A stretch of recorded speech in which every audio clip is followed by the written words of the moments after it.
Avatar fire and dash movie అయితే చూసాను. ఇక రివ్యూలోకి వెళ్దాం. రివ్యూలోకి వెళ్లే ముందు మన ఛానల్ ఇంకా ఎవరైనా సబ్స్క్రైబ్ చేసుకోకపోతే ఇప్పుడే సబ్స్క్రైబ్ చేసుకోండి మావా. ఇక మూవీ ఎలా ఉందంటే పర్లేదు అని అనిపిస్తుంది. మరీ బాగోలేదని చెప్పలేము, అలాగనే ఇంకా బాగుందని కూడా చెప్పలేము మావా.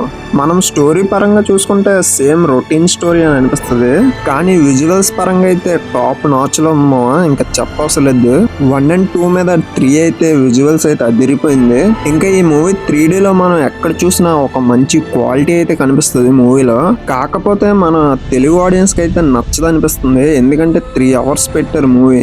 అందులో సేమ్ రొటీన్ స్టోరీయే, అది కాక కొద్దిగా లాగ్ అయితే ఎక్కువ ఉంది మావా. 3 hours ఆడియన్స్ ని థియేటర్ లో హోల్డ్ చేయాలంటే చాలా కష్టం అని చెప్పాలి. కాకపోతే మనం పెట్టిన బడ్జెట్ కి అయితే మూవీ చూసిన తర్వాత వర్త్ అనిపిస్తుంది మావా, ఎందుకంటే అలాంటి విజువల్స్ చూపించారు కాబట్టి. ఈ మూవీలో కొన్ని సీన్స్ చూసినప్పుడు థియేటర్ మొత్తం దద్దరిల్లిపోతుంది ఆ సౌండ్ కి అయితే. ప్రతి ఆడియన్ అయితే మూవీని ఒకసారి థియేటర్ లో వాచ్ చేయాలి మావా, అది 3D లో. ది బెస్ట్ ఎక్స్పీరియన్స్ అయితే ఇస్తుంది మూవీ చూసిన తర్వాత. ఈ మూవీ రిలీజ్ అయిన తర్వాత జేమ్స్ కెమెరాన్ ఒకటే చెప్పారు మావా, అవతార్ 3 హిట్ అయితే గానీ అవతార్ 4 ఇంకా ఫ్రాంచైజ్ అయితే రాదంట మావా. ఎందుకంటే ఈ మూవీ పెట్టింది అక్షరాల 400 million మావా. ఇంత బడ్జెట్ మళ్ళీ రికవర్ అవుతుంది అంటారా?